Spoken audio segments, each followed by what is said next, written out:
kama nilivyokuwa nakutania mimi nisingekuwa hapa sasa hivi, lakini nilikuwa natoka mahali inaonekana kulikuwa na watu wanapita. Kwa barabara zimefungwa kabisa, huwezi kupita. Huwezi kupita.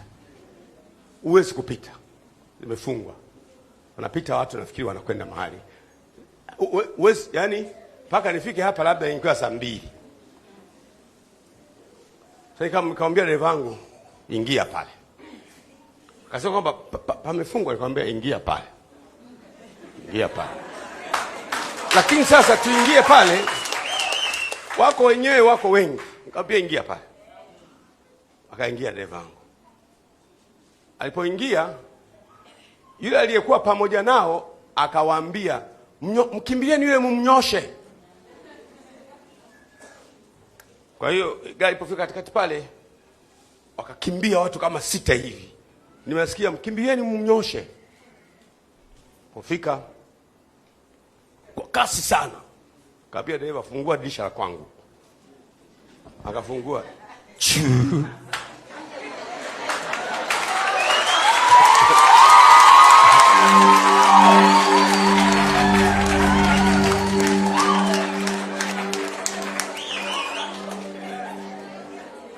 Nikamwangalia hivi. Kukumbuka nimekusikia yale maneno, kimbizeni mnyoshe.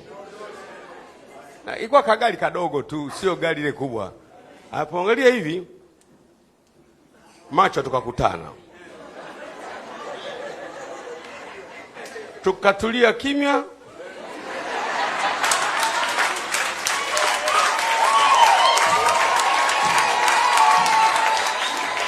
Alafu yule anamwambia mnyoshe. Akamjibu yule mwenzake, haiwezekani, haiwezekani.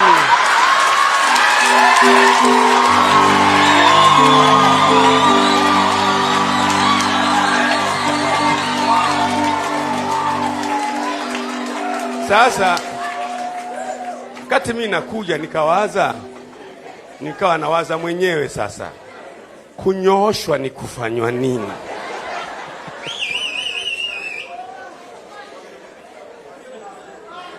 Nikawa nasema hivi, kunyooshwa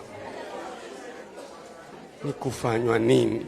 Mpaka naingia unatafakari, kunyooshwa ni kufanywaje? Lakini inakuwa hivi, unanisikia? Musa, sikiliza vizuri sasa. Wanadamu hawaanzi wanapozaliwa. Wewe sio kiumbe secular. Sasa Kiswahili secular, sijui nani Mswahili mzuri hapa? Wewe you are not a secular being. Wewe sio kiumbe wa kawaida. Wewe ni kiumbe wa mbinguni.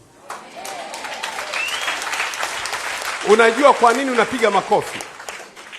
Kwa sababu umepoteza asili yako, mpaka ukiambiwa asili yako unafurahi.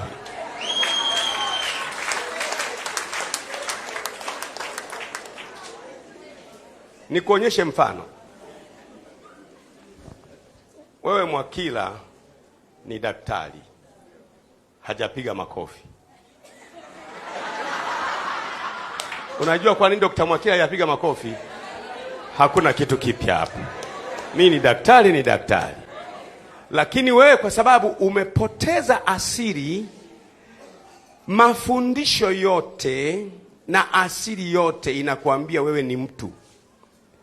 You are a human just like anybody. Ni mtu tu. Na umesikia sana maneno, unajidai wewe ni nani? Wewe si ni mtu tu kama watu wengine bwana.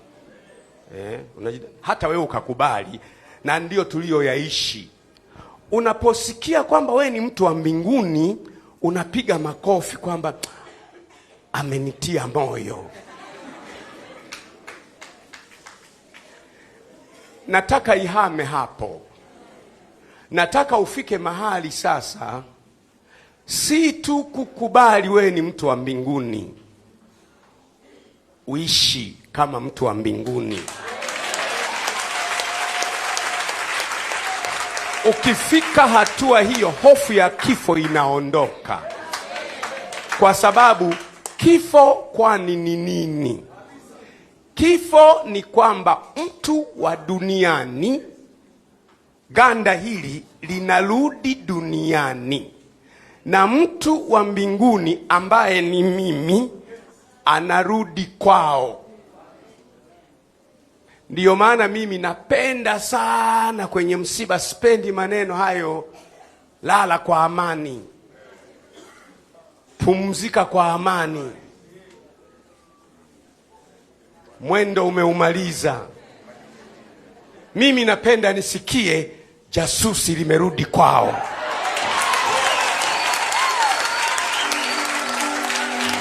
Yaani wewe nisikie raia wa mbinguni ameitwa kwao. Na hiyo haikufanyi ukalia. Raia wa mbinguni ameitwa kwao. Mwili ni mwili kabisa. Unanielewa? Mwili ni mwili kabisa. Ni wa duniani. Na mtu akiwa ndani hakuna kinachofahamika akiwa hayumo ndani. Kwa hiyo Mungu anapotaka, Mungu ana jambo la kufanya duniani. Sasa anatuma wanaye. Wanaye ni roho kama yeye. Wanaye ni nini? Roho kama yeye. Rudia tena, wanaye ni roho kama yeye. Kwa nini ni roho kama yeye? Kwa sababu Mungu ni roho, akizaa anazaa roho.